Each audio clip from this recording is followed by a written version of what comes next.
Y bueno, lo que sí, cuando les pongo a quién se investiga, tiene que ver con todo aquello que era población objeto de estudio, muestra, unidad de análisis, unidad de relevamiento. Eso estudienlo bien que va todo, ¿sí? Se va a preguntar sobre todo eso.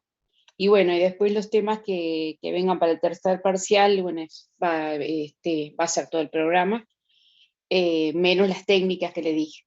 Este parcial es la misma modalidad, es un cuestionario que va a abrir a las 8 de la noche, el jueves, ¿sí? Y 8:30 termina, ¿sí? Esto, o sea, es igual que el otro, digamos, en ese sentido es igual que el otro. Si tienen alguna duda sobre eso, bueno, me preguntan ahora, levantan la mano, me preguntan y si no empiezo con la clase. ¿Algo que quieran comentar o algo? Profe, Sí, buenas noches, consulta. Para sí. solicitarle constancia, ¿usted va a abrir después de Sí, nuevo? abro un foro, ¿está? Bien, Me muchas olvidé gracias, de profe. abrirlo. Sí, sí. Este, y les voy diciendo, antes de darle la palabra a Germán, que solo nos aceptan las constancias de enfermedad si están pasadas por la DUS, por la División Universitaria de Salud, ¿sí? Que eso es un trámite que se hace, que no es difícil, digo, es una cosa que la pueden seguir, hacer ustedes. Pero les digo porque no vale, por ejemplo, para el último parcial, más que nada, eh, bueno, que a veces no pueden venir o algo porque ese día se engriparon o lo que sea. Bueno, tienen que tener un certificado con la DUC como para que después le tomemos parcial, ¿sí? El último parcial. Eh, Se supone, bueno, que es para todos los parciales esto, ¿no? Eh, Dale, gracias, Vicky. Y otra cosa que les quiero comentar, bueno, por ejemplo, hay una chica en la mañana que el miércoles no puede venir de mañana y viene de noche. Lo mismo con ustedes, o sea, si alguno no puede por alguna razón, sea la que fuere, venir a la noche, pueden venir de mañana, que es un parcial distinto, pero bueno, pregunta sobre los mismos temas. Eso es algo que hoy me hizo pensar esta muchacha que me pidió para hacerlo en otro momento y bueno, le dije que viniera a la noche. Sí, obviamente que ahí cuando uno va a hacer parcial en otro grupo, tiene que matricularse en el otro grupo, si no, no hay manera. El trabajo de taller, sí, ya dijimos que era el último día de clase o unos días después, que ahora no recuerdo, no tengo en la cabeza el último día de clase, pero es sobre finales de mes. 27, sí, puede ser, sí. Así que sobre finales de mes, vamos a poner tipo el 30 de junio, ¿sí? Como máximo, y ustedes lo van a entregar, yo ya les expliqué. Yo todavía no les puse nada para que se anoten los grupos ni nada, porque digo, me quería que más que nada que estuvieran concentrados con el parcial de ahora del 2. Y bueno, sí, luego les vamos a poner el día o sea, el día no, las pautas, el grupo, ustedes vieron, como ya les dijimos, se van a anotar por un alumno por grupo y todo lo que ya hablamos. Germán, perdóname que te hice esperar. No, por favor, profe, buenas noches para ti, para los compañeros. Te consulto, ¿lo que vemos en esta clase no va para el parcial o sí? No, lo que va para el parcial es lo que está expuesto que dice que va para el parcial. ¿Sí? Nada más. Lo que demos hoy en adelante, lo que demos hoy va para el parcial, que es hipótesis. Luego las técnicas no van a ir, porque las técnicas no, digo, ya hicimos, digo, no vamos a tener clase de repaso porque ya hemos repasado y son muy pocos temas, ya los hemos dado. Por eso digo, si tienen dudas, bárbaro, no vamos a hacer, especialmente porque directamente les puse 3 temas, digo, para el parcial. Entonces no amerita perder una clase, ¿sí? Sí, obviamente que hay un parcial de dudas, hay un parcial, hay un foro de dudas, pero no van a tener mayor dificultad, digo, con el estado del arte, problema, y población objeto de estudio, o sea, tiene hasta los PowerPoint de eso. No me acuerdo si hay algún temita más, digo, pero es eso nada más, digo, o sea, no amerita, digo, por eso le saqué temas para poder adelantar. Hoy vamos a dar hipótesis y en 2 clases, en las 2 clases que vienen después del parcial, vamos a dar las técnicas, pero ya van a estar trabajando con los temas de ustedes, ya van a tener distribuidos los grupos, los horarios en los que vamos a atenderlos. Con Vicky nos vamos a dividir los grupos y vamos a trabajar, o sea, no van a tener que venir todos los días a clase, van a tener una fecha y una hora cada grupo, ¿sí? Bueno, ¿alguna duda? Porque veo 17 cosas en el chat, pero no las puedo ver. Así que no sé si tienen alguna duda más, prefiero que la plantee en forma oral, si no empiezo a compartir pantalla. ¿No hay dudas? Bueno, vamos a dar hipótesis, que esto sí va para el último parcial. ¿Dónde está? Acá.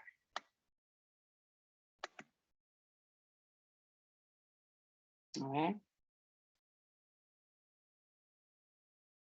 ¿Lo ven o todavía no? Sí, profe, Sí, profe, se ve sí. perfecto. Bueno, hoy vamos a hablar de hipótesis, ¿sí? Y bueno, si podemos, hablamos de alguna cosa más, pero digo, estarán cansados. Yo no sé cómo van con los terceros parciales de otras materias, pero me imagino que andan a full. Así que bueno, vamos a tratar de no hacerla muy larga la clase. Y bueno, vamos a hablar de lo que es hipótesis, que en el caso de ustedes, ya les dije, como va a ser, solo le pedimos un trabajo exploratorio y descriptivo, no tienen que plantear hipótesis, ¿sí? Si no, sería hasta incorrecto plantear hipótesis. Pero de todos modos, hay otros trabajos en la vida de investigación que van a hacer y tienen que saber de qué se trata, ¿sí?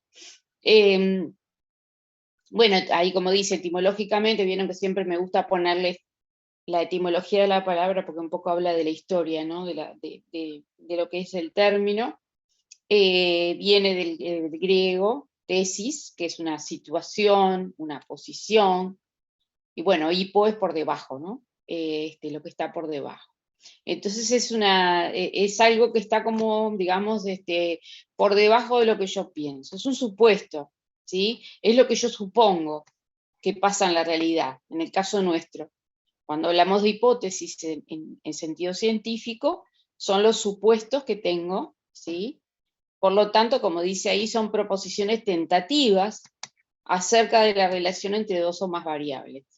Tiene mucha relación con el problema de investigación, obviamente. Va a tener el mismo espacio y tiempo que el problema de investigación. Y además digo, también tiene relación con el objetivo que yo me marco, ¿no? El objetivo general. Objetivo general y problema de investigación. Nosotros ya establecimos en el problema y bueno, cuáles son nuestras variables de interés, o sea, qué variables vamos a ver si se relacionan o no se relacionan y cómo se relacionan. Y nosotros para eso tenemos que elegir variables, digo, reales, eso ya lo hemos visto, que puedan establecerse, digamos, la posibilidad de una medición o de un enfrentamiento a la empiria. O sea, nosotros tenemos que poner a prueba esos supuestos, esa hipótesis, en la realidad, en la empiria, ¿sí? Son explicaciones tentativas, ¿sí? Porque no son los hechos en sí. ¿Por qué explicaciones tentativas? Porque, bueno, intentan explicar la relación entre 2 o más variables, pero sin que yo haya puesto a prueba esa variable. O sea, es algo que hago como investigador, lo hago durante mi investigación, antes de entrar al campo de investigación. O sea, el estudio de campo, lo que se llama estudio de campo, que es entrar en la empiria, o sea, en la realidad, ¿sí? En la realidad social en la que estoy estudiando. O sea, la población objeto de estudio que yo elegí, ¿sí? Para trabajar determinado fenómeno, ¿sí? ¿Se da o no se da? ¿Sí? O sea que es, como dice acá, es una afirmación de hechos. O sea, uno puede plantearlo como una afirmación, ¿sí? Pero en realidad lo que estamos haciendo es haciendo una afirmación supuesta, o una afirmación muy provisoria, porque luego va a tener que enfrentarse a la realidad. ¿Qué puede suceder? Que en la verificación con la realidad, ese supuesto que yo tenía no sea cierto, no sea así como yo me imaginaba, lo que no quiere decir que esté mal hecha mi investigación, ¿sí? Es una conclusión, así es el progreso y el avance de la ciencia, en base justamente a lo que son las comprobaciones empíricas. O sea, siempre puede resultar que no es que esté mal hecha la investigación, sino que el supuesto no se da. No hay que forzar los hechos para que concuerden con mi hipótesis, ¿sí? Eso sí sería sesgado y sería un trabajo que está mal hecho. O sea, lo importante es Profe. que yo tenga una hipótesis, un supuesto sobre lo que sucede en la realidad y lo ponga a prueba. ¿Qué quiere decir ponerlo a prueba? Que es verificable. Y si es verificable, ¿qué quiere decir? Que puede ser que sea cierto ese supuesto o no sea cierto. ¿Sí? Esto lo hemos hablado desde el comienzo de clases, el tema de la verificabilidad de la ciencia. O sea, que sea verificable quiere decir que yo puedo probar determinado supuesto, determinada cuestión que me planteo o no, ¿sí? Y no quiere decir que una hipótesis... ¿pueden cerrar los micrófonos o si están hablando? No sé. Si están hablando, levanten la mano así yo los veo. Puede suceder que sea un trabajo excelente de investigación y que la hipótesis no se compruebe, no tiene nada que ver. Puede ser que yo haya seguido todos los pasos, que haya mantenido la vigilancia epistemológica, la ruptura, haya sido cuidadosa en todas las etapas, ¿sí?, de la investigación, pero que sin embargo la hipótesis el supuesto que yo tenía no se da en la realidad. Entonces, ¿qué es lo que le pasa? ¿Está mal hecha la investigación? No, está perfectamente hecha. Y así es como funciona la ciencia, en base a supuestos que se tienen, que se comprueban o se niegan en la realidad. Rodrigo. Me da a entender así a grandes rasgos que la hipótesis es como el puntapié inicial de una investigación y que no necesariamente la hipótesis va a reflejar el resultado final, ¿verdad? Exacto. Muchas veces lo que se conoce como, se le llama hipótesis de trabajo. Generalmente nosotros tenemos una hipótesis cuando nos enfrentamos o cuando planteamos un tema de investigación, ¿sí? Ya tenemos como alguna idea hecha, ¿sí? Y suponemos que las variables se comportan de determinada manera. Eso es lo que se llama hipótesis de trabajo, ¿sí? Que es la hipótesis, lo que nos permite, digamos, adentrarnos en un tema, ¿no? Tenemos algún supuesto de lo que sucede. Bueno, son hipótesis. No necesariamente, como les decía, depende del diseño, el planteo de una hipótesis que tenga que ser necesariamente enfrentada a la realidad. En un diseño exploratorio o descriptivo, no es necesario comprobar ninguna hipótesis, porque yo lo que estoy es explorando un área desconocida, ¿sí? Desconocida para mí o desconocida para toda la humanidad, o estoy describiendo una situación. Si yo describo o exploro, no tengo necesidad de plantear hipótesis. Por eso le digo que el trabajo de ustedes no les vamos a pedir hipótesis, ¿sí? Hipótesis sí necesariamente llevan aquellos diseños que tienen que sean explicativos, ¿sí? Que sean correlacionales, donde yo digo X causa Y, o sea, hay una relación directa entre el comportamiento de una variable influye en el comportamiento de otra. Bueno, ahí sí, yo voy a tener que plantear hipótesis y ponerla a prueba. Tanto sea desde el punto de vista del paradigma cuantitativo, que tiene, bueno, tiene muchas, digamos, muchas herramientas para la verificación de hipótesis, incluso se puede medir las correlaciones, se pueden hacer regresiones, bueno, un montón de herramientas que tenemos a nivel estadístico que nos permiten hasta medir la influencia que tiene X sobre Y, ¿sí? Y en el plano cualitativo, bueno, digo, es distinto, no trabajamos con una prueba de hipótesis de tipo estadístico, pero sí tenemos supuestos que nosotros vamos a tratar de corroborar en la realidad.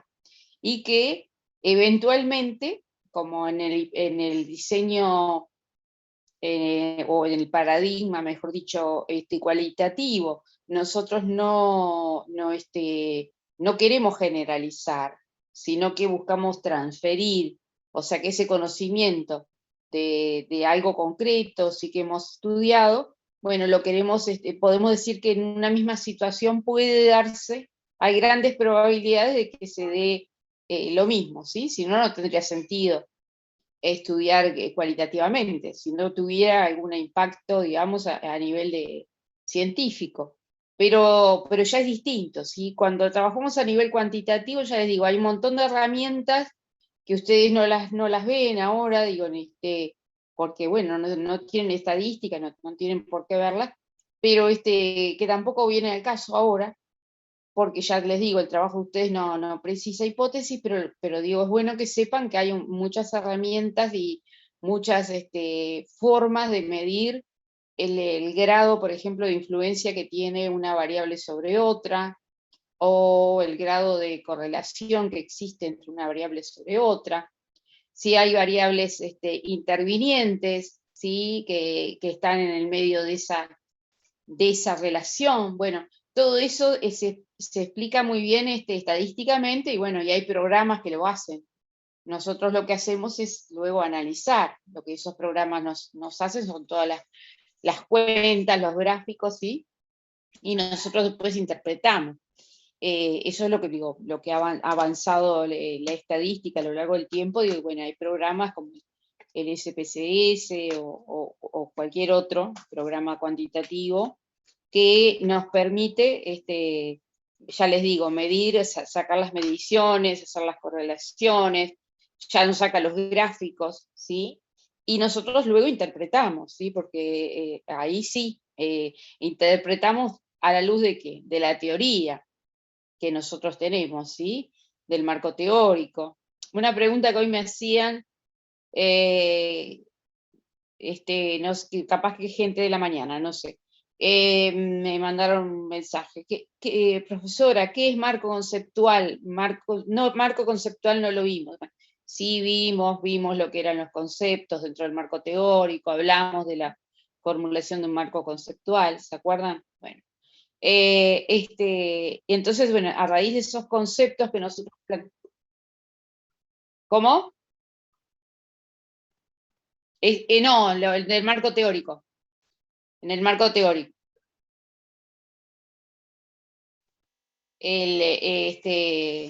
Lo que es el marco conceptual, digamos, es un capítulo del marco teórico donde yo desarrollo los conceptos. Sí hay mucho que está en el estado del arte y que luego lo puedo trasladar al marco teórico, eso sí es cierto. Pero a lo que voy es que nosotros trabajamos con conceptos y que los tenemos que definir. Esos son los conceptos, los parámetros, ¿verdad? Exacto. Sí, los conceptos, parámetros es otra cosa. Los conceptos con los que yo trabajo, ¿sí?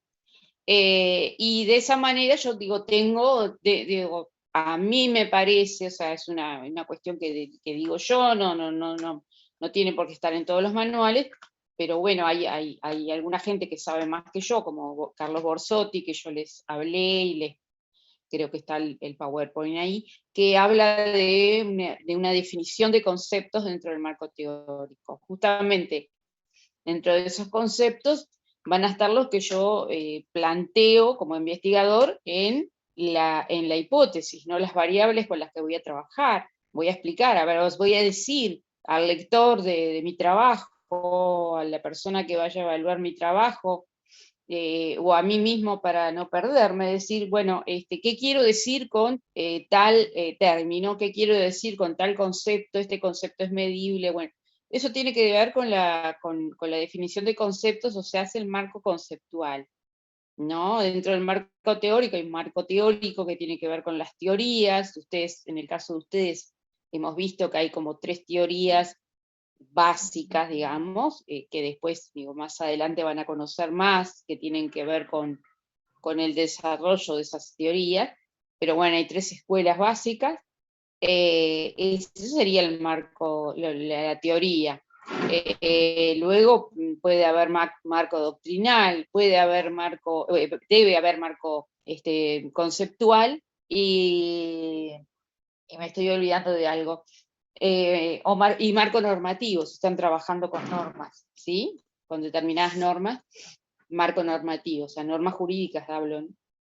Si están hablando de un tema sobre una ley o algo, bueno, hay marco normativo, ¿sí? Pero eso en definitiva, el marco teórico de ustedes estaría conformado por esas 3 cuestiones, ¿sí?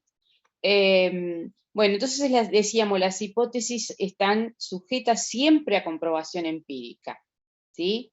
A veces pasa que se hacen como una trampita, ¿no? O sea, que cuando hacen un trabajo con hipótesis, que nos hacemos todos, digo, no es que se hagan los alumnos, digo, muchas veces estamos tan seguros de un supuesto que buscamos y, digamos, tratamos de que los datos se acomoden a nuestro supuesto. Bueno, el ejercicio es el contrario, ¿sí?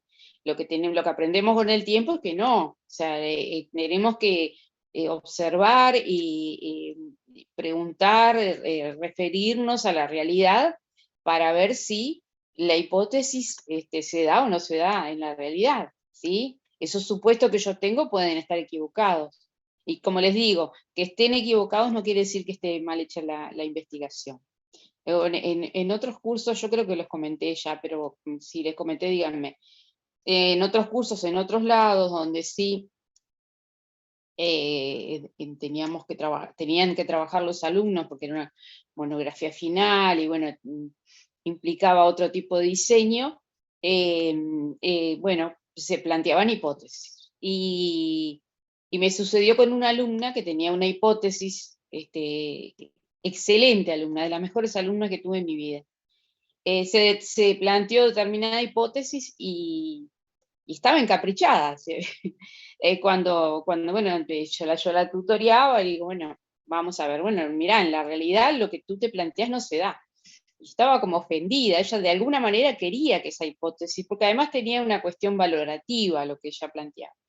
Entonces a veces pasa que nos engañamos, y nos autoengañamos, y no, digo, lo que hay que observar es la realidad y realmente hacer una comparación con lo que, o digamos, enfrentarla a nuestros supuestos y ver lo que se da en la realidad. ¿Sí? Y a veces en la realidad se dan cosas que nosotros no, capaz que no nos gustan, no queremos, bueno, pero de eso no se trata. La ciencia es lo que es, ¿sí? Lo que pasa en la realidad. No es lo que yo quiero que pase. Eso es otra cosa. Lo que yo quiero que pase es un deseo mío, ¿sí? Que yo lo puedo escribir, pero no tiene nada que ver con un trabajo de investigación. Francisco. Hola, profesora, ¿cómo anda? ¿Qué tal? ¿Era una hipótesis imposible? No, en este caso mira, te cuento, era una alumna que trabajaba con privadas de libertad, por lo tanto yo la acompañé a la cárcel, en ese momento estaba la cárcel, estaba ahí cerca de Tres Cruces, en la calle Cabildo, y ella tenía un supuesto que determinado universo que ella había elegido, población que ella había elegido, de mujeres que estaban en esa cárcel por haber matado al marido, en realidad tenían, digamos que tendrían que estar amparadas porque en realidad ellas eran víctimas de violencia doméstica y que bueno, que había sido... Bueno. El caso es que en todas estas mujeres que nosotros, yo la acompañé y entrevistamos, ninguno de los casos fue así. ¿Sí? Ninguno de los casos, digo, hubo, no, digo, capaz que, o sea, pero que, digo, nosotros teníamos que remitirnos a las pruebas.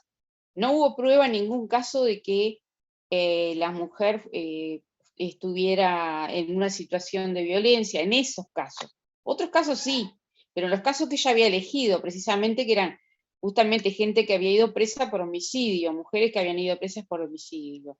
Incluso, me acuerdo de alguna que dijo, bueno, a mí me engañaba, entonces yo aproveché, estaba durmiendo y lo maté. O sea, nunca relató una situación de violencia. O sea, engañar a una mujer puede ser en los códigos de una pareja una situación de violencia, pero si tenés la posibilidad de divorciarte, echarlo de tu casa, no sé, muchas cosas, pero no matarlo cuando está durmiendo. O sea, entonces no eran justo esos casos no eran, estaba genial el trabajo de esta muchacha porque era un adelanto a algo que no existía en esa época, que era el femicidio, ¿sí? Y ella estaba como percibiendo y viendo que habían, pero justo los casos que eligió, los casos que estaban ahí, no eran, digo, mirá, no, esta lo mató por tal cosa, esta otra por tal otra, y además no hay pruebas a nivel judicial, policial,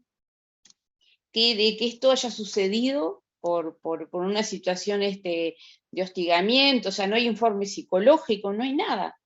Digo, es lo que te han contado a ti, ella trabajaba ahí. Entonces, claro, estaba muy impregnada, digamos, de los relatos, y que a veces uno, también, eso es un sesgo importante, muchas veces yo les digo, bueno, más vale, están preparados para trabajar en situaciones en las que están metidos, bueno, a veces no. Perdió la objetividad, ¿verdad? Claro, a veces uno pierde, sí, sin quererlo, ¿no? Porque ya les digo, es una alumna de las alumnas más brillantes que tuve en mi vida, sí, me voy a acordar siempre de ella. Pero justo en este caso, ella, claro, digo, pecó, digamos, de subjetividad, en el sentido que ella creía ya en algo que ya se estaba hablando a nivel social, que era, había algo, ¿sí?, diferente en los homicidios algunos homicidios contra mujeres, o muchísimos homicidios contra mujeres que derivaron en la ley de femicidio, ¿sí? O sea, de calificarlo en forma diferencial a otro homicidio. Ella ya lo percibía, digo, sí, y lo veíamos en otras situaciones, pero bueno, en este caso no. El caso, el universo que ella había elegido no era así, ¿sí? María Cristina. Sí, buenas noches. Justamente iba a preguntar eso que tú referís ahora a lo último. Quizás la hipótesis en ese caso que tú contás hubiera sido valedera si hubiera elegido otro universo, de repente correspondía con otro grupo de estudio, digamos. Exacto. No, yo creo que lo que sucedió con ella, digo, claro, que ella trabajaba con situaciones de violencia en otros lugares, y bueno, y digamos que generalizó, o sea, en principio, el supuesto de ella es que, bueno, en todos los casos, bueno, no es cierto que es la mayoría de los casos de mujeres, pero en la mayoría no, pero hay casos concretos y muy grandes de mujeres que matan en defensa propia, pero esto no era el caso. Y se puede llegar... Ni siquiera en estos casos, los que ella eligió, no había registro, bueno, registro de denuncia no quiere decir nada. Las mujeres a veces no denuncian porque tienen miedo, pero había evaluaciones psicológicas, pericias, psiquiátricas, ¿sí? Y nada de eso avalaba la hipótesis de la alumna. Y bueno, entonces medio se enojó conmigo. Al final se dio cuenta que, bueno, que no era por ese lado. Y Y igualmente otra consulta. sacó un 12, ¿no? Porque fue excelente el trabajo que hizo. Claro. Sí. Si a mí me sucede eso, por ejemplo, ¿puedo reformular la hipótesis a mitad de camino? No, podés hacer otro trabajo de investigación. O sea, está bien planteada la hipótesis. Si está bien planteada la hipótesis, es correcto todo el trabajo. Que luego no se dé en la realidad es una cuestión que puede pasar o no. Es parte del conocimiento científico. El conocimiento científico justamente se basa en supuestos que yo pongo a prueba en la realidad. Entonces puede darte que sí o que no. Después puedes hacer otro trabajo, sí, sobre esa misma población o sobre otra. Pero, Claro. o también reformular la hipótesis, pero en otro trabajo, no en el mismo, porque el trabajo en sí era excelente, fue Claro. excelente. Entonces, a lo que voy con este ejemplo es que no necesariamente para que un trabajo esté bien, la hipótesis tiene que estar comprobada, digamos, como que el supuesto que tenían ustedes son tan vivos que ya se dieron cuenta de... No va por ahí. O sea, ustedes se plantean un supuesto y tienen que comprobarlo. Y a veces supuestos que están comprobados no son trabajos de investigación que les da, porque realmente es real lo que ustedes se plantearon. Bueno, no son trabajos con tanta calidad, digamos, de excelencia como en el caso de ella. Era lo que ella no entendía, ella lo veía como que había un problema en lo que no, nada que ver. O sea, muchas veces, bueno, son hipótesis de repente más obvias y que, bueno, que es más fácil comprobar, y entonces el trabajo sale bárbaro, sí, la hipótesis se comprueba, pero no quiere decir que sea un buen trabajo de investigación. O sea, que puede ser, digamos, puede ser excelente o puede ser un trabajo un poco más mediocre. En el caso de ella, el trabajo era excelente, excelente. Por eso les digo, de ahora en adelante, no es para este caso, porque ustedes no van a tener que, pero en otros trabajos, en otras cuestiones, si se dedican a la investigación jurídica, van a tener que poner a prueba hipótesis y bueno, ya les digo, es parte del crecimiento, del progreso de la ciencia, se basa en eso, ¿no? En hipótesis que se dan en la realidad y otras que no, y así es como vamos, digamos, manejándonos. Yo dejé de verlos, ¿me escuchan igual? Sí, ¿Están ahí? sí, profesor. Sí, te escucho así. Sí, la escuchamos. Bueno, bueno, ahí está. La hipótesis dice acá, sugiere una vía de solución del problema. En realidad no me gusta mucho la palabra solución del problema, porque el problema no implica una solución. El problema es el planteamiento de una relación, ¿sí? Con la formulación correcta y significativa, fundada en conocimientos previos, empíricamente contrastable. Esto es lo que tienen que acordarse, o sea, que esté bien formulada la hipótesis, que haya un conocimiento previo, o sea, que haya un estado del arte bien armado, bien fundado, ¿sí? Que exista además un marco teórico, que muchas veces empieza a armarse en el estado del arte, ¿sí? Y que además los que yo supongo pueda contrastarlo, porque otra cosa que puede pasar, no es solo que que lo que yo supongo no se dé, es que yo no pueda contrastar. Yo me planteo un tema que por X razón, que puede ser una razón desde muy filosófica hasta una razón económica, si yo no puedo comprobar lo que, por la razón que sea, yo no puedo llegar a toda la población, si yo estoy estudiando, bueno, ahora algo con lo que ahora estoy medio metida, el tema de Birmania, ¿no? En Birmania que hay alguna, digamos, etnia que es perseguida y que resulte, ¿sí?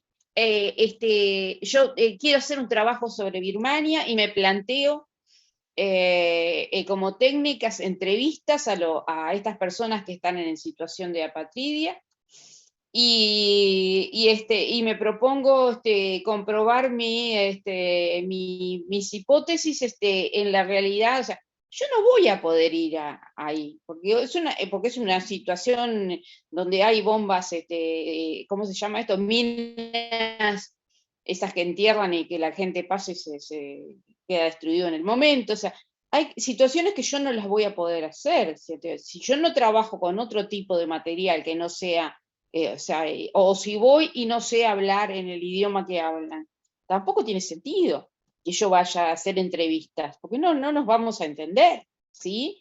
Eso puede ser una cosa. Otra puede ser el tema económico también.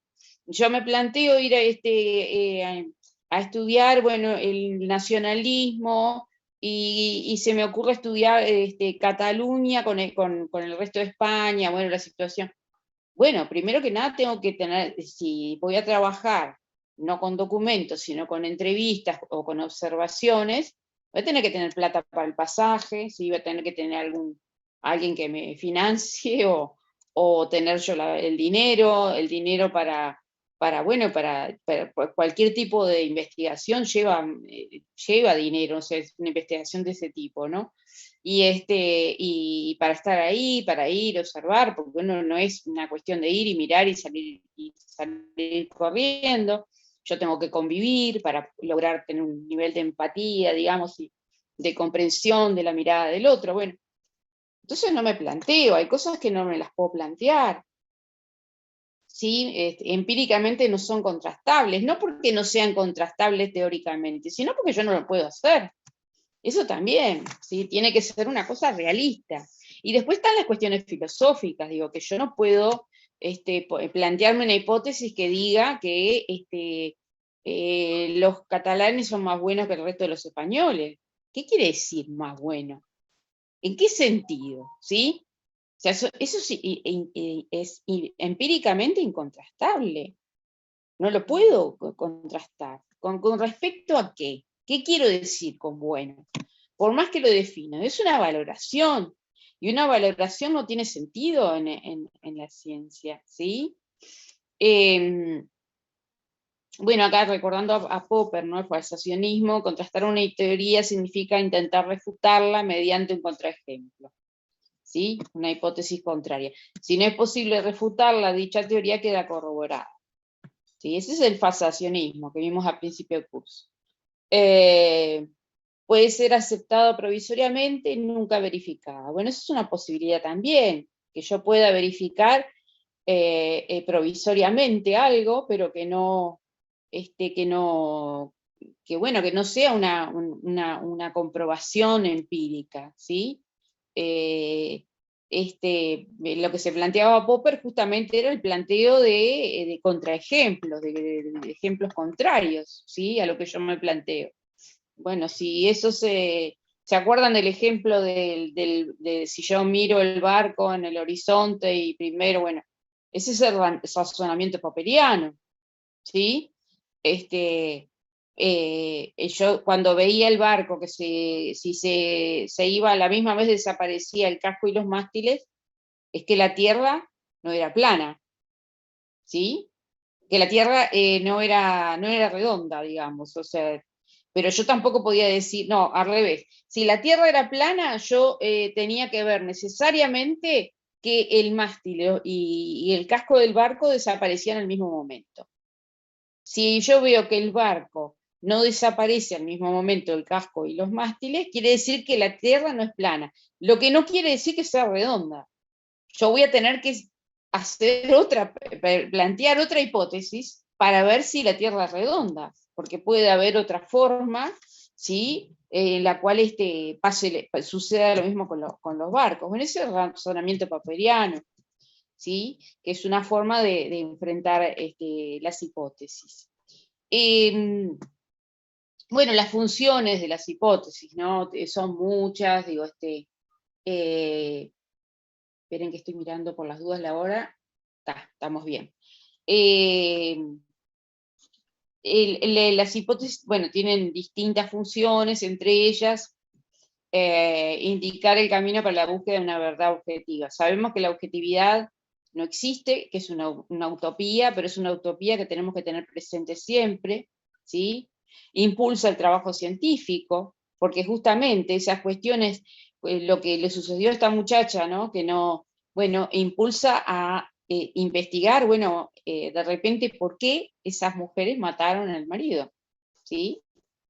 ¿Qué razones hubo? O a la pareja, qué sé yo. ¿Sí? ¿Qué otras motivaciones? Sí. ¿Escuchó?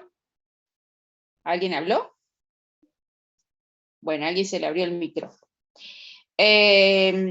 Sistematizan el conocimiento, o sea, las hipótesis que están confirmadas en la realidad, bueno, me permiten a mí seguir adelante, ¿sí? A partir de esas hipótesis con otros estudios, ¿sí? Las hipótesis igualmente, hasta que no si no se pueden refutarse, porque siempre están acotadas en espacio y tiempo. Entonces pueden refutarse en un futuro o en otro lugar, ¿sí? Muchas veces permiten la explicación, depende del lugar donde yo me pare. Yo puedo querer explicar, ¿sí? ¿Por qué sucede lo que sucede en la realidad? Con respecto a el cumplimiento de tal ley, por ejemplo. Entonces yo puedo aventurar, digamos, un supuesto, una hipótesis de que la gente no, por ejemplo, la gente se suicida porque Uruguay tiene una sociedad anómica. Yo voy a tener primero que decir que quiere decir anómico y luego tener que comprobar que eso es así, ¿sí? Yo no puedo así tan libremente, ¿sí?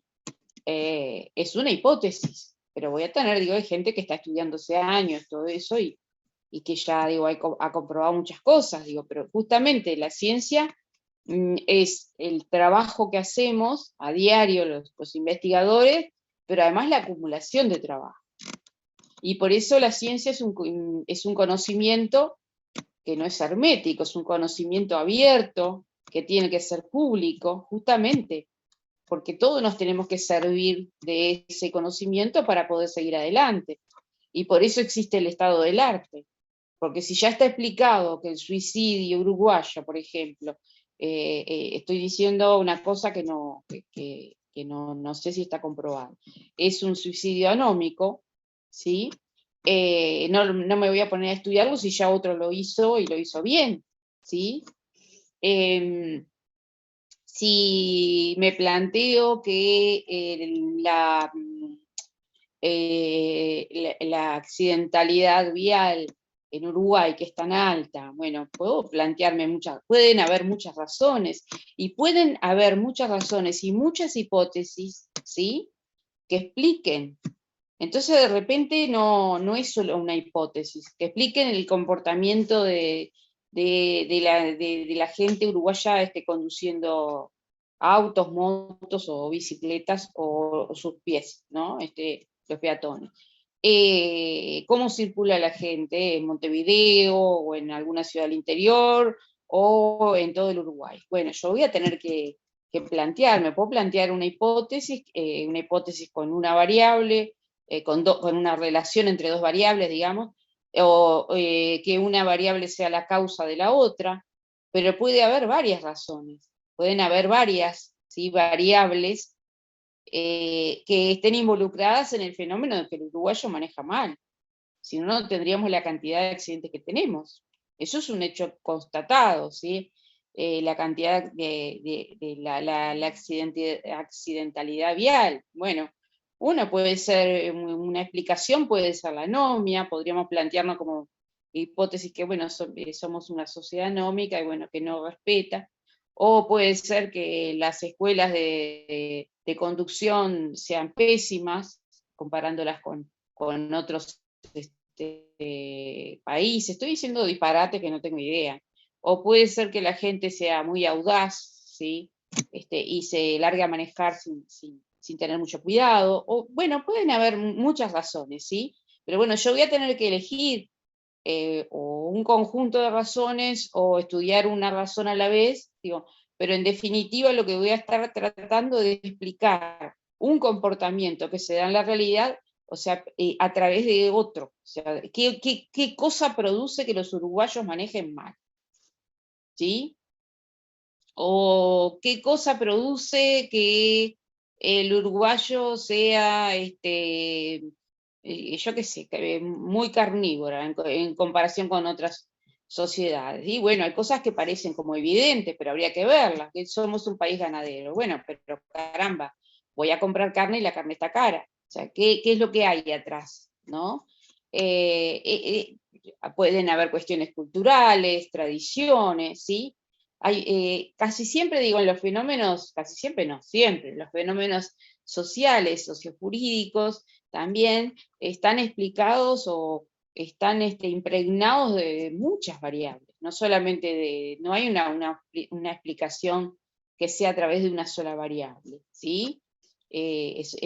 Cuando hablamos de ciencias humanas, ciencias sociales, hablamos de ciencias complejas, ¿no? Porque el ser humano es complejo y tiene muchas dimensiones, ¿no? Desde donde ver.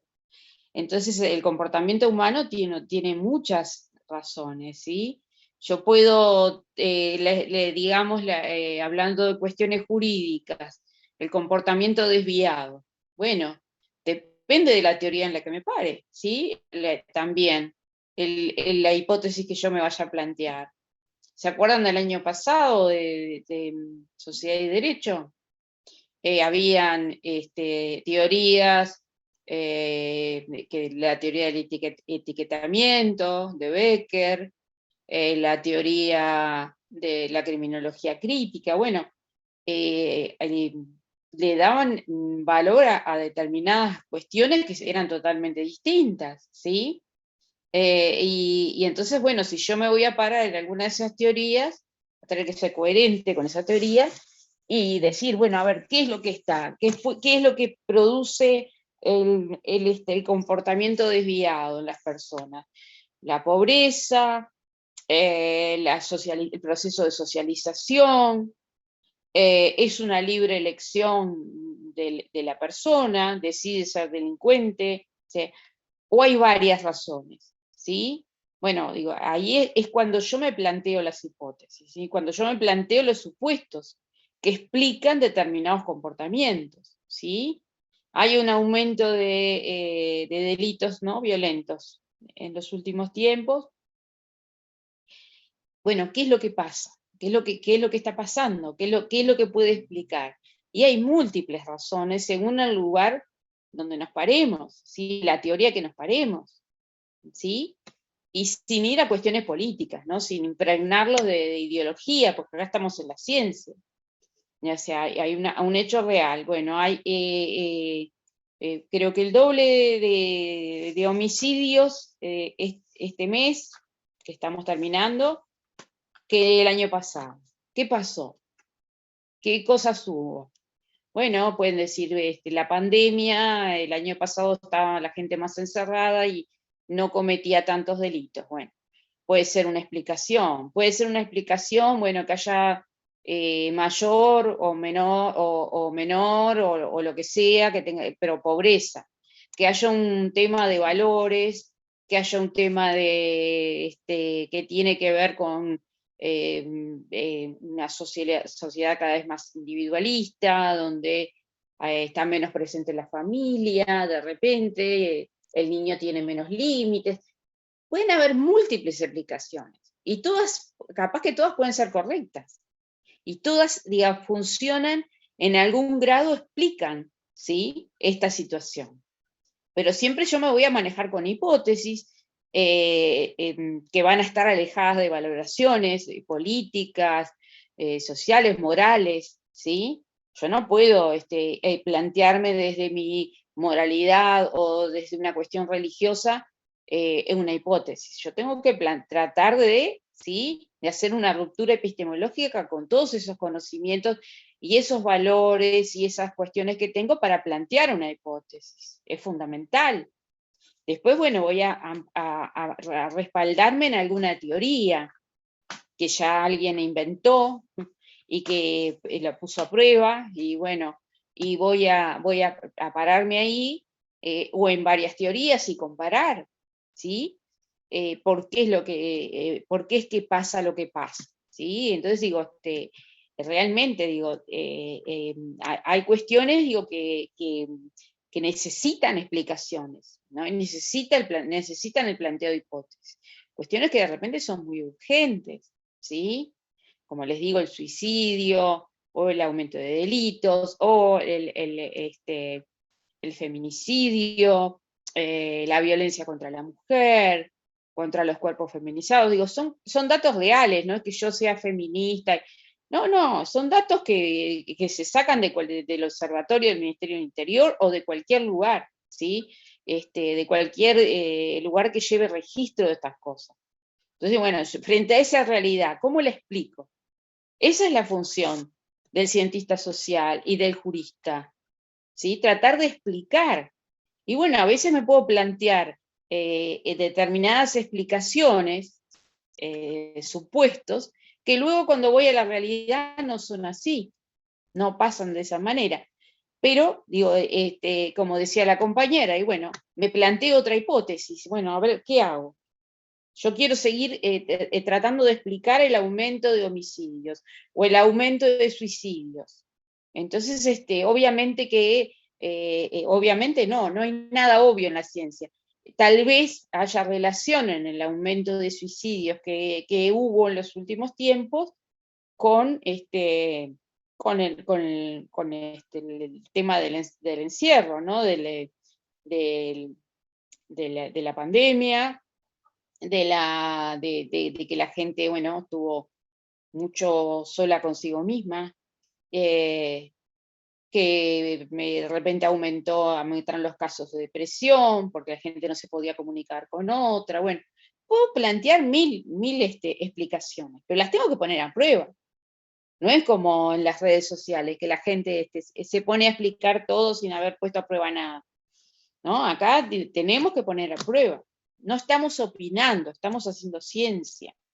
Entonces nos tenemos que liberar, o digo, no nos vamos a liberar porque somos humanos, no nos vamos a liberar de nuestra cosmovisión religiosa, política, lo que sea. Pero sí tenemos que tener en cuenta que eso puede ser un sesgo, ¿sí?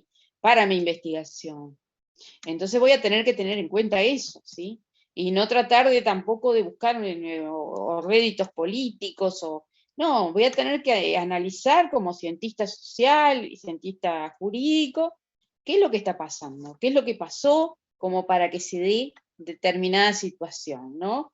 Que haga que cambie determinados comportamientos de las personas, ¿sí? Puedo plantearme también, bueno, el narcotráfico ha entrado en Uruguay de una manera cada vez, bueno, lo voy a tener que poner a prueba eso, ¿sí? Lo voy a tener que poner a prueba y fundamentarlo y ponerlo a prueba en la realidad y ver si es así, ¿sí? También puedo basarme, y ahí sería el estado del arte, en lo que ha sucedido en otras sociedades donde el narcotráfico está presente, ¿sí? Si eso hace aumentar o no los delitos, si genera una menor cohesión social, ¿sí? Bueno, todas esas cosas son basadas en datos reales, ¿sí? Y muchas veces también, bueno, muchas veces no, siempre estamos iluminados por la teoría y por casos que nosotros hemos estudiado antes para poder determinar en dónde estoy parado, que es el estado del arte, ¿sí? Me encanta porque yo voy viendo cuántos se van y todo eso queda grabado. Nosotros terminamos a las 9, ¿no? Así que estoy bien. 9 menos 10, ya sé. Bueno, las características. Esto como cualquier otra etapa, las hipótesis tienen que ser claras y comprensibles, ¿sí? O sea, no puede ser una cosa que yo solo entienda, o sea, que tiene que ser transmisible y entendible. No deben llevar a juicios de valor, como les decía. Acá no importa lo que uno vote, lo que uno no vote, lo que esté a favor o en contra de determinadas políticas. Cuando hay hechos reales en la realidad, digo, que suceden, o hay un aumento de suicidios, o hay un aumento de femicidios, o de homicidios en general, ¿sí? Yo no tengo que guiarme por una cuestión de valor político, por ejemplo, decir, no, yo voy a defender tal cosa o defender tal otra. No, yo tengo que liberarme de eso, ¿sí? Dejar a un lado eso y decir, bueno, yo voy realmente a verificar este supuesto sin tener en cuenta, sin pasiones, digamos, políticas, que es lo que muchas veces vemos. De eso no podemos pecar, ni ustedes como juristas, ni cualquier cientista social. Hay que tratar de tener, digamos, no objetividad porque no existe, y tratar de ser realistas y ver qué es lo que pasa, pues si podemos también hacer como el avestruz, decir que hay cosas que no existen, ¿sí? Según nos convenga, o no nos convenga, según lo que pensemos o lo que no pensemos, ¿sí? Bueno, ahí olvídense de hacer ciencia, ¿sí? Es así, a veces las cosas nos pueden doler, digo, que aumenten los homicidios nos tiene que doler a todos, ¿sí? O que aumenten los suicidios nos tiene que doler a todos. Y es un tema que nosotros, si queremos investigarlo, porque queremos solucionarlo, ¿no? Queremos de repente aportar alguna idea para implementar una política pública que permita que esa situación cambie. Tienen que llevar una respuesta probable. O sea, ¿qué quiere decir esto? Que yo supongo algo que lo puedo probar, ¿sí? Por lo negativo, no. O sea, como es verificable, es probable. O sea, yo tengo la posibilidad de probarlo. No, bueno, ahí está, tener un único enunciado, o sea, no poner cosas intermedias, digamos, bueno, por ejemplo, el aumento de los homicidios está relacionado, o está determinado, si quieren ser más fuertes, por el aumento del narcotráfico, aproximadamente en un 50%. Y eso no existe, eso no es una hipótesis, un disparate, ¿sí? Un enunciado tiene que ser muy claro, muy preciso, o sea, no puedo solapar proposiciones ni dar respuestas, ¿sí? Decir, bueno, más o menos tiene que ver con el narcotráfico, más otras cosas, los chiquilines hacen lo que quieren, ahora, bueno, ese tipo de cuestiones nunca pueden estar en una hipótesis, ¿sí? ¿Qué es los chiquilines hacen lo que quieren? Bueno, pues tenemos que hablar de algo que tenga que ver con los límites y justificarlo también científicamente, si no es lo que se me ocurre a mí. Antes me daban como estas cosas que uno lee en las redes, ¿no? Antes con un zapatillazo te enderezaban. Yo no sé si te enderezaban o no, digo, hay una cuestión psiquiátrica y psicológica que compruebe que un zapatillazo, un cachetazo, aumentara, digamos, o sea, que hiciera que la persona fuera, no se inclinara al delito, y yo no digo, ¿quién lo tiene comprobado eso? ¿Sí? Sí. Sí, pero también capaz que había laburo, había más laburo, capaz que había, o sea, hay muchas explicaciones, o sea, lo que yo digo, no se pueden, nada está dicho en la ciencia, no digo que no, capaz que tenés razón, ¿sí? Pero también está comprobado que la violencia trae más violencia, entonces, también cuando uno dice, sí, antes la gente trabajaba, pero había trabajo. ¿Cuánta gente hay que quiere trabajar y no tiene trabajo? Y no estoy hablando de hoy, estoy hablando de hace muchos años. Sí, a ver, perdón. No, yo le iba a hablar respecto a lo que decía el compañero recién. No sé que pienso que algo que él dice puede ser así, por lo menos lo pienso desde algún punto, capaz que porque soy de esa generación, que si nuestros padres veían que algo estaba mal, te ligaba de alguna forma. No estoy justificando. Pero también está la otra mirada, ¿no? Que yo, por ejemplo, veo que esta generación de repente como que queremos solucionar todo hablando desde el amor con nuestros hijos o desde el entendimiento, pero no se ponen límites. Entonces, ahí también hay todo un problema, porque es como que nos vamos de un extremo al otro, ¿viste? Entonces, ¿Cuántos ahí años es tenés, donde me Ivana? parece que 42, ¿Cuánto? Perdóname, no te escuché. 42. Bueno, más o menos Para que no el se- asesino, el único asesino serial, que no lo voy a nombrar y ni quiero que nadie lo nombre, que comprobado en nuestro país, más o menos tiene tu edad, poquito más que vos. O sea, no tiene la edad ni de tus hijos, ni de mis hijos, ¿sí? O sea, me explico, o sea, hay muchas cuestiones que son relativas, ¿sí? Y que responden a distintas situaciones. Entonces, eso cuando decimos, mira que digo, yo hablo críticamente conmigo también, no es que te esté criticando a ti. Los chicos de ahora, ¿quiénes son los chicos de ahora? ¿Qué quiere decir? Y tampoco nos castiguemos tanto. O sea, somos realmente, o sea, yo también soy de una generación que fue criada en dictadura, donde en mi casa me decían no hables de esto, no hables de aquello, no hables de otro.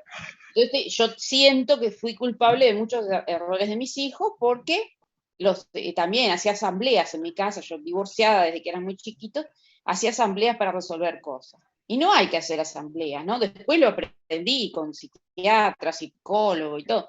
No hay que hacer asamblea, yo tenía que hacer la autoridad. La resolución la tenía que tomar yo, no cargarle a los chiquilines.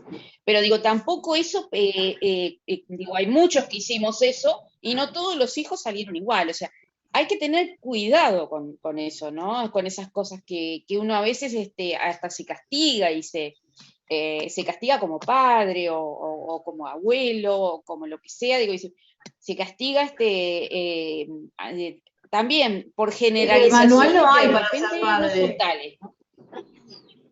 ¿Cómo? Que manual no hay para ser padre o madre, ¿no? Exactamente, no hay manual para ser padre, es cierto. Ojalá hubiera, ¿no? Uno con el primer Ojalá hijo se compra hubiera, todos claro. los libritos sabidos y por haber, pero no hay caso, no funciona. Fabiana. Buenas noches, profe. Nada, Hola. quería hacer una intervención con respecto a eso que estábamos hablando, que yo, en mi caso personal, vengo de una familia muy grande, yo soy trilliza y mis hermanos más chicos son mellizos, somos 10 hermanos. Mi papá era el único que trabajaba, mi mamá trabajaba en la casa, y bueno, y a mí, yo no recuerdo que me hubieran preguntado si quería tal o cual cosa. Hoy en día tengo 2 hijas, y como decía usted, hago asamblea en mi casa para decidir ciertas cosas. También, Sí. haciendo un poquito reflexionando un poquito, yo crié a mi primera hija diferente a como estoy criando a mi hija más chica. A la más grande no le permitía cosas que a la chica hoy le permito. Entonces yo creo que cambian los tiempos también. Y cambiamos nosotros como personas, porque digo, yo ahora tengo menos tiempo que de lo que tenía cuando crié a mi hija más grande. Entonces yo creo que son situaciones en tiempos diferentes. Además no queremos ni criamos a los hijos igual. Los que tenemos más de un hijo, Fabiana, los queremos y los educamos distintos. Porque uno dice, pero ¿por qué si yo los eduqué a los 3 de tal manera? Fulanito me salió 12 y fulanito me salió 6, ponele, ¿no? Y no es verdad que los criamos igual, porque los agarramos en distintas etapas de nuestras vidas, en distintos momentos, y no los queremos igual, los queremos distintos, ni más ni menos, pero los queremos distintos, tenemos vínculos distintos porque son seres humanos distintos, ¿sí? Así que sí, es bastante complejo. Lo otro que quería decir, profe, es que, bueno, yo comenté la clase pasada que yo trabajaba en una cárcel y yo tenía la posibilidad de hablar con alguna madre que las ves que vienen con los bolsitos llenos de comestibles y cosas para sus hijos, y más de una me ha comentado, no sé qué hice mal, le di todo, único hijo, y no sé qué hice mal, le di todo. Sí. Sí, uno se culpabiliza, ¿no? Frente a las cuestiones que está la culpa de por medio. Y a veces uno en el afán es lo primero que pensás es eso. ¿Qué hice mal? Porque querés sacar la responsabilidad a tu hijo. Sí, yo lo que aprendí de esto, profe, de cómo me criaron a mí y de las cosas que he vivido, de todas las experiencias de vida, es que no por darle más a tus hijos los vas a criar mejor. Claro, sí. Es así. Lamentablemente esas cosas a veces se aprenden tarde, pero es muy cierto lo que decís.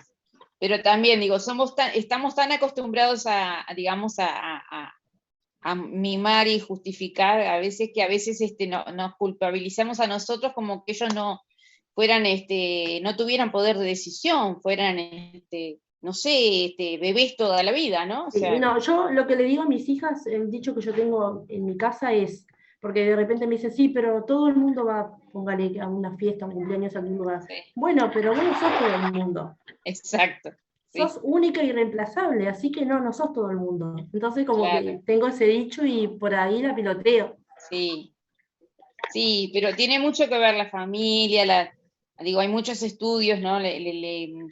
Digamos que las normas y sociales y jurídicas están hechas para un modelo determinado de familia que hoy no existe, que se ha ido desapareciendo. Entonces, digo, como que habría que ir acomodando, ¿no? Otras normas para estos nuevos tipos de familia. Y también, bueno, hay un tema todo de culpabilidad, bueno, que también interviene. Luisina, Hola, profe, buenas noches. No, yo quería manda. decir que si bien cada familia no es un mundo, tiene su forma de criar y creencias y todo en sí, me parece también que como que ahora se está dando mucho más, que yo lo veo, que es que los padres como que tienen más inteligencia emocional con los hijos en el sentido de que comprenden más cuestiones psicológicas que tal vez antes ni se pensaban, por ejemplo. Sí, sí, van cambiando los tiempos, van cambiando los hijos, las edades. Yo les decía que la otra vez, hablando de otra cosa, me acuerdo que hablamos del tema de la juventud, y bueno, hoy por hoy se dice, ¿no? Son como hasta los 30 años son adolescentes, ¿no? Y de repente uno a los 18 años ya era adulto, porque tenía que salir a laburar y estudiar, y bueno. Y muchas veces pasa, pero muchas veces pasa que esa moratoria social que cada vez se extiende más con respecto a los muchachos, a los hijos, ¿no? También tiene que ver con la coyuntura, ¿no? De repente tal vez haya menos trabajo, o tal vez nosotros queremos que terminen de estudiar antes de que se pongan a trabajar, no sé. Digo, hay cosas que hacemos, digo, porque los tiempos van cambiando también. Entonces también digo, bueno, ahí demoran mucho más en madurar. Hay cosas, yo me doy cuenta, tengo un hijo, el mayor mío, tiene 30 años, pero si tiene una vida independiente, tiene su pareja, tiene un hijo, ¿no? Mi nieto mayor, tiene un montón de cosas, pero él siempre, o sea, hay como, ¿no? La llamada mamá, ¿no? Si existe la posibilidad que mamá me solucione algo, genial, ¿viste? Aprovecho. Entonces, y a mí me cuesta mucho, y me siento muy culpable si no le doy el gusto. Pero bueno, digo, eso es un aprendizaje que dura toda la vida, uno es madre y padre toda la vida, y es todo un tema. Pero sí, a mí no se me si yo me pongo a pensar a mis 30 años, yo ya, primero que ya tenía 3 hijos, ya estaba por divorciarme, y tenía una vida hecha, o sea, no se me ocurría ni comentarle a mis padres un problema, ¿no? Pero son situaciones distintas que van variando con el tiempo. Y lo mismo, así como hablamos de padres con hijos, hablamos de hijos con padres, ¿sí? Las vejeces también son distintas ahora, ¿sí? La forma de envejecer es diferente a la que cuando yo era chica, que obviamente soy mucho mayor que ustedes, y mi abuela siempre fue una viejita, pero digo, hoy pienso en mi nieto y yo digo, no me siento una viejita, ¿no? Cuando pienso en mis nietos. Y es distinto. No sé si alguien habló. A ver, ¿alguien tiene el micrófono abierto o quiere hablar? No sé. Gustavo Suárez. A ver si lo puedo silenciar. A ver. Esperen un poquito. Ay, no puedo. ¿Por qué no puedo? Bueno, Gustavo Suárez se llama, profesora, el compañero. sí, pero no puedo porque estoy con el coso abierto, el PowerPoint. Si no, tengo que salir y no. Ah, sí, los silencio a todos y después esperen un poquito. Y después hablan. Ahí está. Y ahí está. Bueno, seguimos. Entonces, bueno, nos fuimos como siempre, nos fuimos de tema un poquito, pero bueno, tiene que ver para un poco ver cómo es la realidad, ¿no? De dinámica, de compleja. Como futuros juristas, digo, van a ver que es realmente complicado, se dediquen al derecho que se dediquen, ¿no? Pero yo pienso en el derecho penal, digo que de repente estoy un poco más cerca porque me gusta mucho la criminología y bueno, pero también los derechos humanos. Es complejo, porque digo, los tiempos van cambiando, la realidad es muy dinámica, de un momento a otro de repente cambian las cosas, como nos demostró la peste esta que tenemos, ¿no? Bueno, hay gente que se está yendo, o sea que debe ser tarde, porque ya quedan pocos. Bueno, vamos a hablar un poquito más de esto. Bueno, ¿qué debe tener una hipótesis? Tiene que ser falible, como decíamos, ¿no? O sea, puede darse o no darse en la realidad. No es lo mismo, una hipótesis no es lo mismo que generalizar, ¿sí? Una hipótesis es un supuesto sobre un hecho concreto. Tiene que poder someterse a cualquier método, no solo experimental. Debe referirse a una situación real, concreta, someterse a prueba en un universo y contexto bien definidos, o sea, espacio y tiempo bien definidos. Las variables deben ser comprensibles, precisas, concretas, ¿sí? No puede ser cualquier cosa. Bueno, no tienen que tener términos valorativos, debe haber una relación lógica entre las variables, son cosas que hemos ido hablando, ¿no? Ser observadas y medidas en la realidad. Y acá es importante la operacionalización. Yo tengo que, por un lado, definir lo que es la variable conceptualmente, ¿sí? O sea, ¿qué quiero decir cuando digo violencia doméstica o violencia en el deporte, por ejemplo, ¿sí? Pero y además tengo que, o sea, la debo definir conceptualmente y operacionalmente. ¿Qué quiere decir? Bueno, ¿cómo la voy a medir? Eso quiere decir definir operacionalmente. O sea, son esas dos definiciones que tienen que tener las variables. Acá está mal escrito. No todas las investigaciones formulan hipótesis, ¿no? Depende del diseño, que es el caso de ustedes. Y bueno, no mucho más. Los voy a dejar tranquilos porque ya está terminando la clase, quedan 97 de personas. Bueno, la clase que viene entonces nos vamos a ver, no en el Zoom, sino que, bueno, voy a armar un BBB por si hay dudas, y van a tener a las 8 el parcial, ¿sí? A las 8 el parcial, correcto, profesora. A las 8 el parcial. ¿Esta diapositiva, esta PPT la sube Eva? Sí, lo voy a subir a Eva, pero igualmente esto no va para el parcial, así que quédense tranquilos. Bueno, Francisco. Está. Justamente quería preguntar si yo había entendido que esto iba para el tercer parcial, hipótesis. No, para el tercero. Para el tercero sí. Para el tercero. Para el segundo va todo lo que está escrito y todo y nada más de lo que está escrito en y ya están hechos los dos parciales, el de la mañana y el de la noche, o sea que ya están hechos en base a lo que les puse ahí, que les saqué un montón de temas. María Victoria, perdón, Francisco, ¿terminaste? Una preguntita cortita. Sí. Que estuvimos hablando usted habló de varios marcos, ¿no? Varios marcos. Sí. En el trabajo sí que vamos a hacer. ¿Hay que poner un marco solo o hay que poner varios marcos? El marco teórico vas a tener que elegir una teoría del derecho, una escuela del derecho y justificarla. Un marco conceptual donde van a definir los conceptos. Y si trabaja con alguna norma, un marco normativo, pero que no tiene... Está. Van todos los marcos que vos quieras poner, podés ponerlo, con lo que van a trabajar de la ley. Nada más. Está. ¿Sí? Bárbaro. ¿Alguien más tenía la Gracias. mano levantada? Porque no los estoy viendo. Voy a dejar de compartir. Yo, profesora María Victoria, Sí, María quería Victoria. hacer una consulta. ¿Cuánto tiempo vamos a tener para responder el Media parcial? hora. 12 preguntas, media hora. Y para el tercer parcial van a tener toda la clase y van a hacer 7 preguntas, de las cuales van a tener que contestar 5. ¿Sí? Perfecto, gracias. De preguntas abiertas van a ser el último. Bueno, nos vemos entonces, nos vemos no, van a tener el parcial. ¿Sí? No, que tengan mucha suerte y pueden preguntar lo que quieran por por la plataforma. Sí, exactamente. Chao, Bueno, Vicky. muchas gracias, buenas noches. Suerte a Hasta luego. todos. Chao, gracias. Recording